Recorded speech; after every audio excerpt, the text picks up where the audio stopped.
Do you need more peace in your productive day? I know I do. I have such an amazing guest today. Payne is here to help you reverse engineer your dream.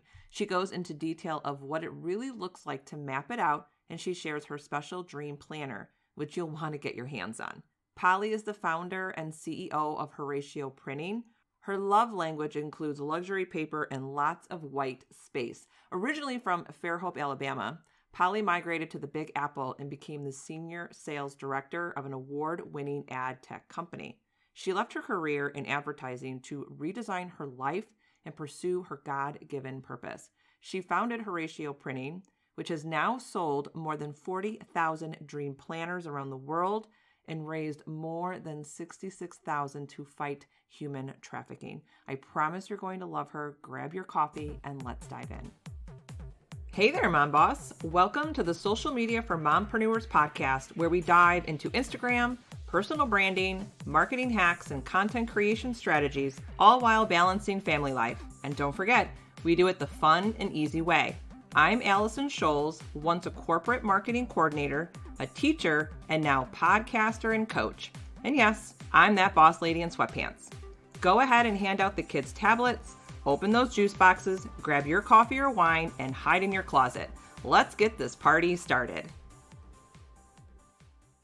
Hey everyone, welcome back to the Social Media for Mompreneurs podcast. I have Polly Payne here today with us, and I'm really excited for her to really just dive into your dreams, how to map that out, what it looks like to reverse engineer your dreams so you can finally take it out of your brain, put it on paper, and actually implement the steps to make your dream become a reality. And then she's also going to dive into her dream planner. So hi, Polly.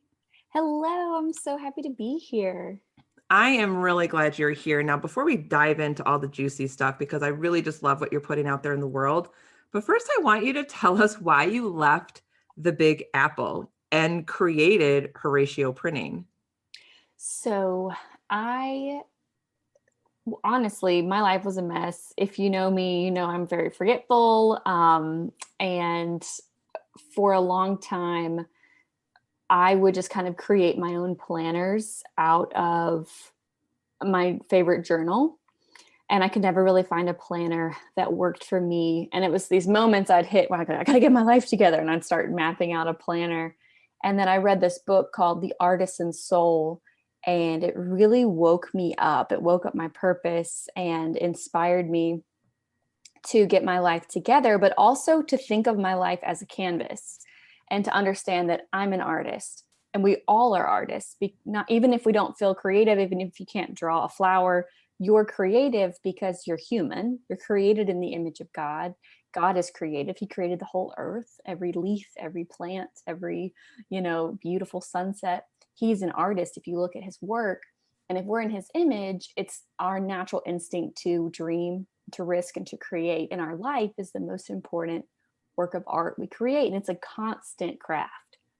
It's intentional. And if it's so easy to just drift in life and focus on people pleasing, focus on survival, focus on what do I got to get done. And, so I don't drop the ball and nobody gets mad at me.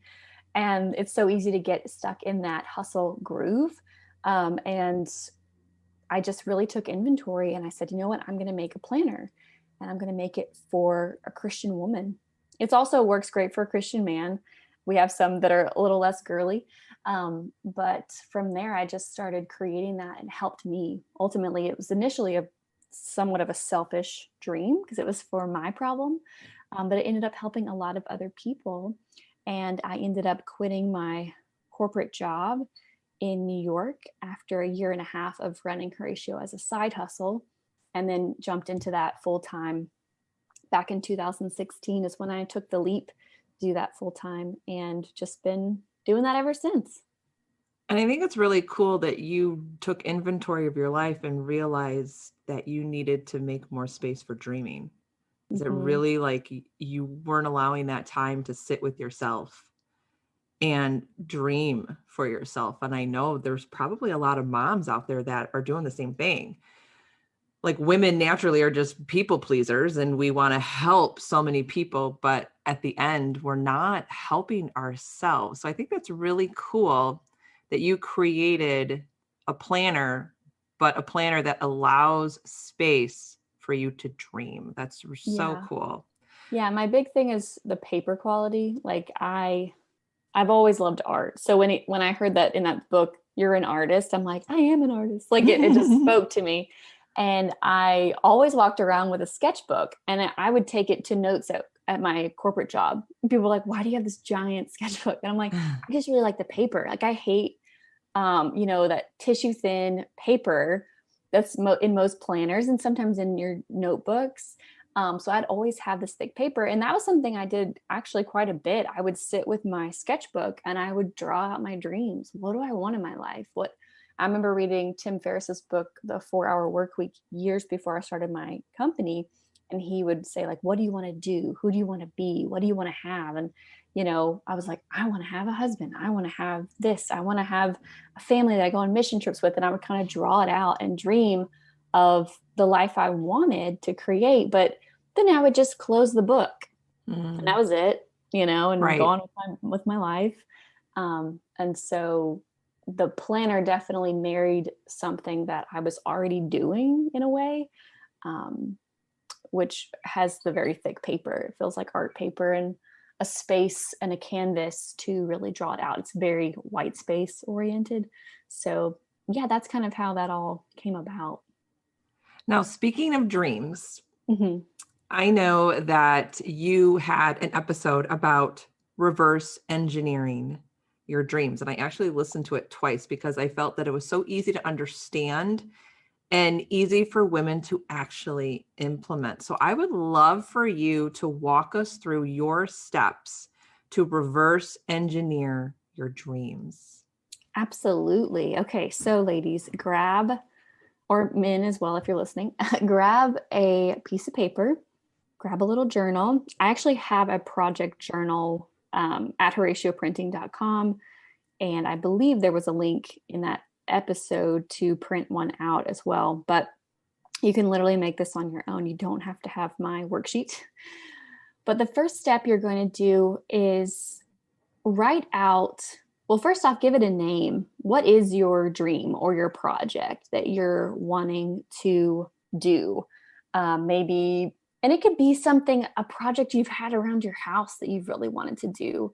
I know, like I mapped out Project Nursery, like getting my room ready for my baby and letting that be a fun experience versus something that's just looming, right? Like let's map it out, make it fun. And also, when you have all these projects floating in your head, it creates stress, but having it mapped out and knowing I'm not at stage 2 yet. I don't need to worry about that. I know when I'm supposed to do it and I'm going to do it when I'm supposed to do it, but now's not the time. That really takes a lot off your back. So that's another reason why mapping out your dream, mapping out your project is just a de-stressor.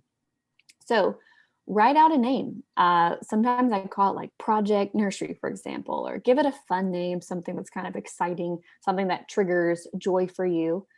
And then the step 1 after you've titled it is really write out your desired outcome. What's the outcome? This is where you want to be specific. You've heard that SMART goals, specific is the first thing they say, measurable, achievable.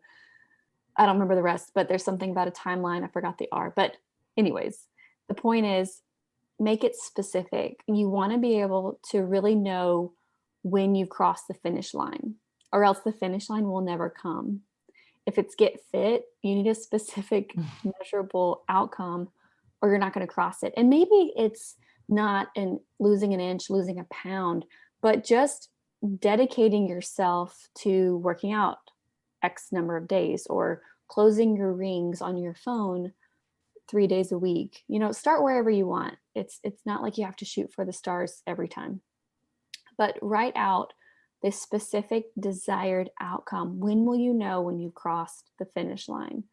Write that out. What is the finish line for this dream or this project? Let's say it's start a business. Okay, well, what's the finish line? Is the finish line when I get my LLC document in the mail?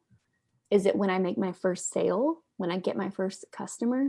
What is the finish line for starting a business? Because it can be many different ways you can measure that. So that's the first one. Write out your desired outcome. Number 2, what's your why? This is so critical. If you don't know your why, your dream will become a burden, and burdens are abandoned. Also, when your dream's really small or vulnerable, young, let's say you're pregnant with this dream, right? It hasn't birthed yet. It's vulnerable. Without your strong conviction of why, your dream's extra vulnerable, especially when you share it with people that could be antagonists, people that are risk adverse, people that this is out of their comfort zone and you're disrupting their comfort zone by doing it. So maybe don't share it with those people. Keep it to yourself. I've had so many people in my life. I've stepped out of my comfort zone quite a few times pursuing things, and I'm used to it now. I expect it. You should expect it. When you do a big dream, you should expect opposition. You should expect people coming out of the woodwork, people that you didn't expect. And if that happens, congratulations. That's called stepping out of your comfort zone. When you do that, you will disrupt other people's comfort zones. Now, there are wise counsel that will come out, and you can differentiate it because they've gone the path. For example, if your dream is to start a podcast and Stephanie Gass comes to you with some really good or critical feedback, well, I would take that. That's wise counsel. She's created a super successful podcast. If you are trying to become debt-free and someone comes to you with feedback and they're drowning in credit card debt, you don't have to take that. That's wise counsel. So you can kind of differentiate there as well. But what's your why? Why are you doing this? Did you see someone else doing it on Instagram? Did it look nice when your neighbor had it?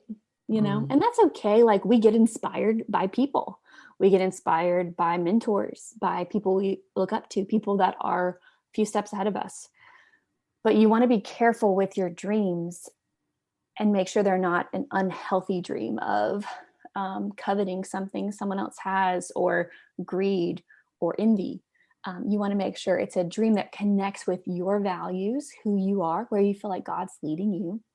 Maybe I always ask people in my community, does this project connect with who you're becoming? Does it connect with who you're trying to become in your marriage, in your finances, in your professional life, in your spiritual life, in your physical life? Does it connect with you? Because that's important. Your why is going to help you hang on in the storms. And going back to your dream, like figuring out what that dream is, we want to make sure that that dream is not something that's out of our control, right? Because we can dream big things, but we want to make sure that it's something within our control, correct? Yeah, this dream, when I'm talking about reverse engineering a dream, I'm talking about something you have control over. This isn't what I would call a lottery ticket dream. Okay. Not that I'm condoning lottery. I'm from Alabama. It's not even legal there. But like a dream that's completely out of your hands, right? And sometimes there's dreams where like it kind of is in my hands, but it's kind of not. Okay. And that's a dream where I would say, you bring your 100 and then let God bring his 100. His 100 is going to be 1,000 million times bigger than yours, but you still have to show up. Like having a successful business. You know what? Like, you have to bring your 100 and then God will bring his 100. You have to still show up, but not everything is in your control. You can't force people to buy your product or sign up for that thing, but you can bring your 100 and allow God to bring his 100. So, yeah, this type of reverse engineering is more for a dream that you have control over, that there are tangible steps to take. And that's the case for a lot of dreams, except for the ones that are like that fall in your lap, lottery ticket dream, But even for that, you have to buy a ticket, right? You have to do something. So the next one is the question of, how am I measuring success?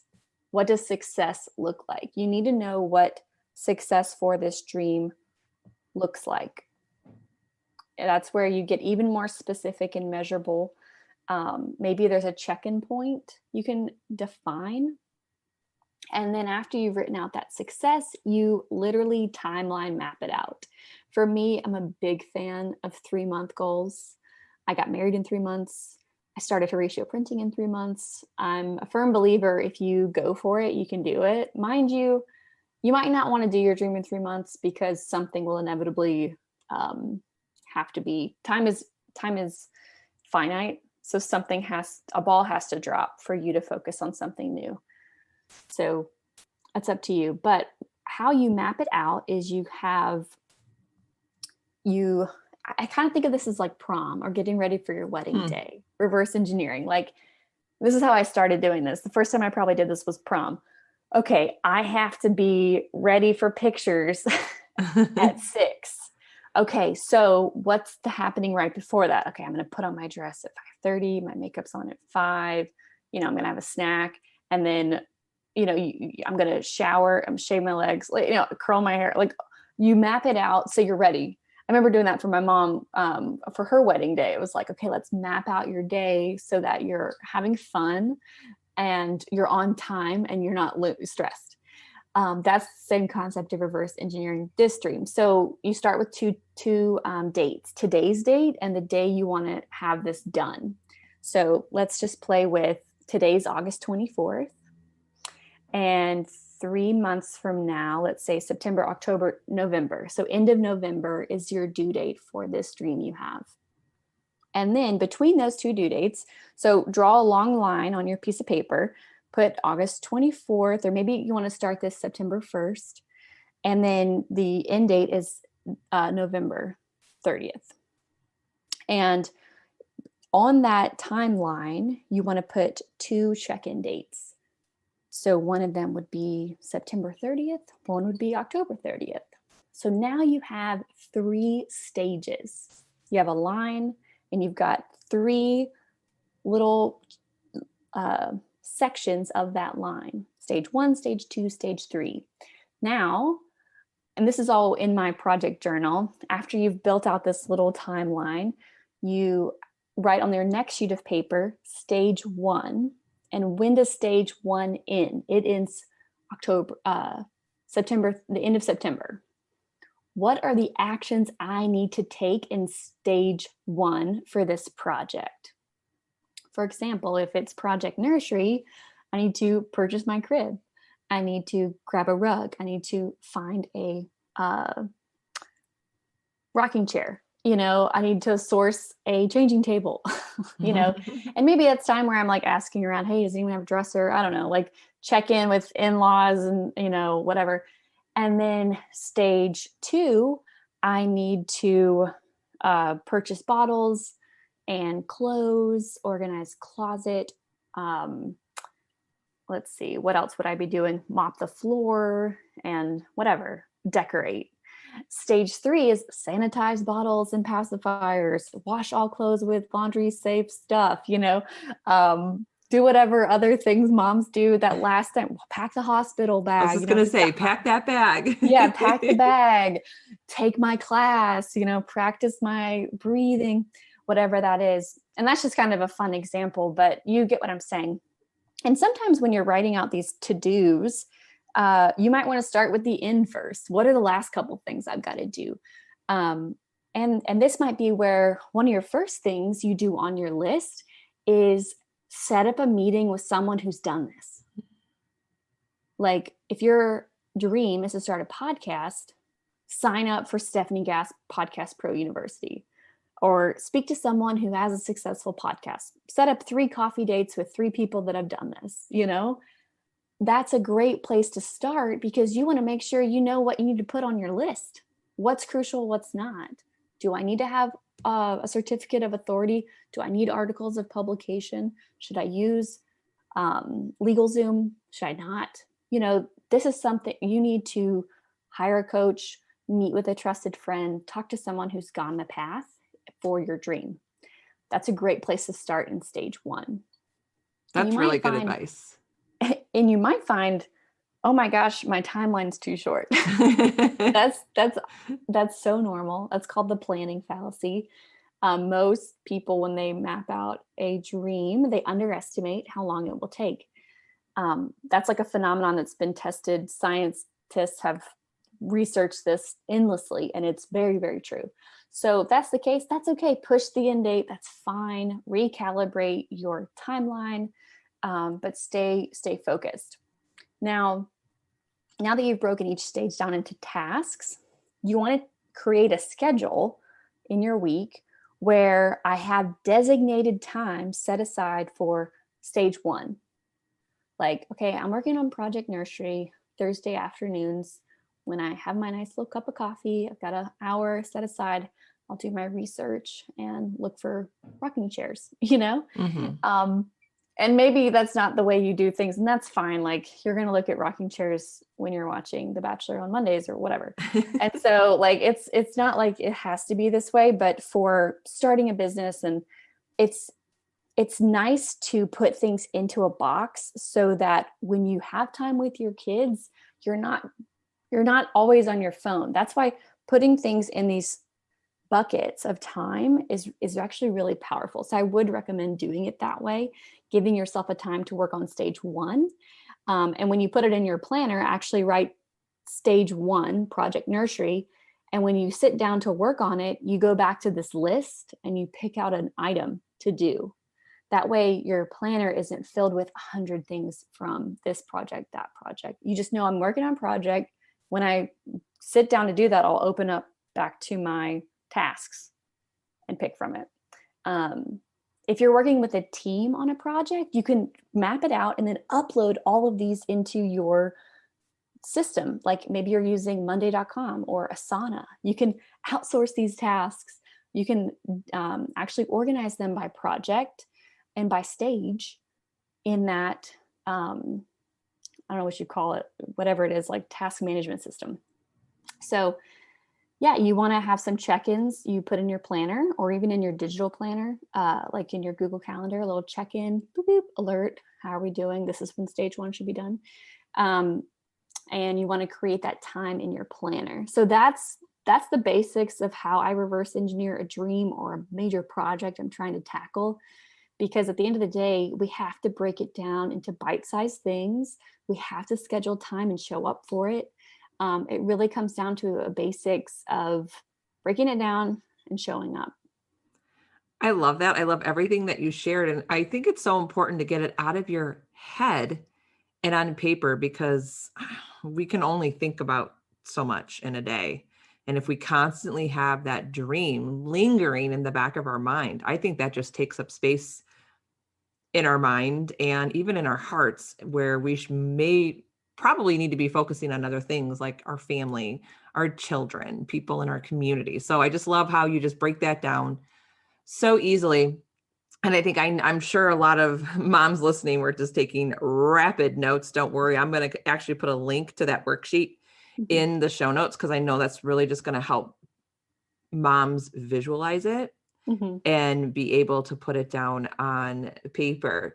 Now, I kind of want to switch gears a little bit. And can you just give us a little more details about your planner? You were really talking about like the paper quality, which I think is so cool. And I can totally relate to, because I don't like regular paper or printer paper. It's just, I don't know. When you're talking about your sketchbook, I'm like, I know what she's talking about. And I love that paper. So tell us about your planner. Like, who is it for? And, does it have to be specific for projects, or can it be just everyday productivity? Oh yeah.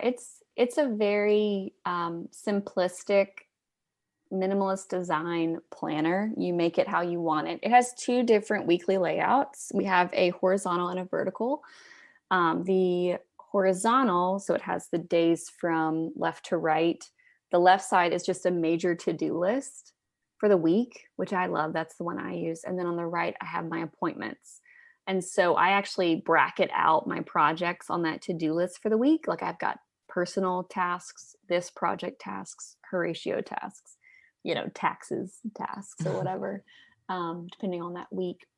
And It's a very simple, beautiful planner that you create it how you want it to be. It is your canvas to schedule in your time. I've actually partnered with Chelsea Joe. She has the Systemize Your Life podcast, and she teaches women how to use how to use the planner and create a 5-block system. And so she's been training women on, blocking out these 5 major blocks of the day, so that you're not pulled in all directions. And that's been life-changing for me as well. But the beginning of the planner is really what I think makes it special. It has a space for your bucket list. It's got a Refocus Cloud, generosity planning, a space to do a heart check, which is where you ask, what do I need to let go of? Who do I need to forgive? What fears are holding me back? It's a lot of introspection.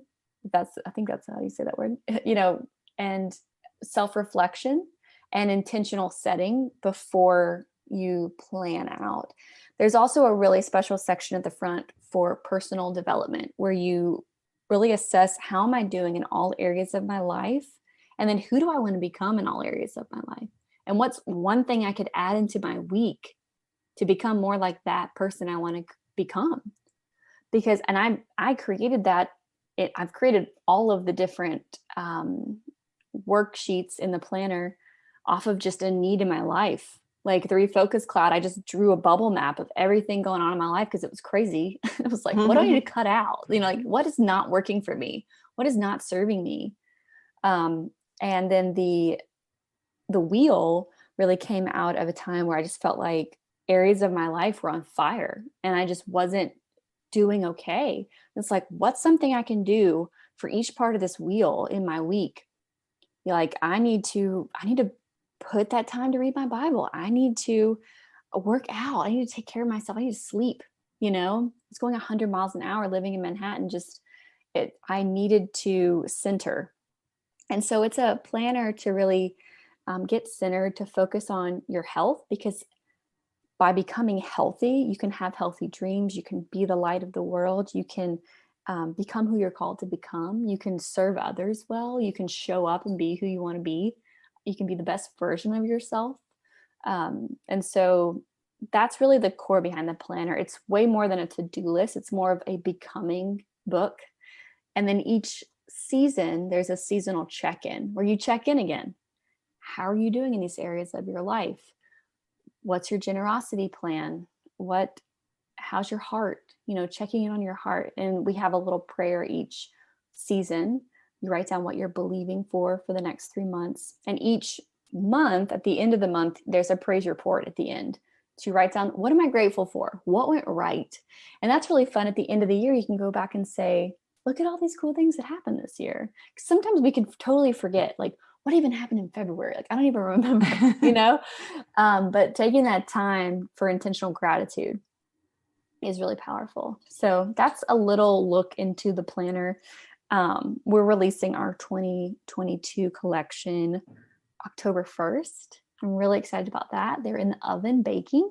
They're almost done. And we'll be revealing all of the cover designs and styles in September. So yeah, really soon, actually. That's really exciting. And I know I'm going to check out the planner. I love when you said you have check-ins every season, because I don't know about you. I know I've done this. I'm super guilty of it. You write down those massive goals or dreams in January. And then you just get stuck into the everyday hustle and bustle and trying to work towards your goals. And I never look at them again. And it's like, what was I even dreaming about? I don't even know what I wrote down. What were my goals? So I love that you provide that space to work on your dreams, but it's equally important to be at peace with yourself each and every day. And I love how you incorporate both of that. So I'm going to be checking out the planner for sure. So before we end our show today, let the audience know where they can find you and get their hands on this dream planner. Yes. So HoracioPrinting.com is the website. That's HORACIO printing. Those will be coming out, like I said, October 1st.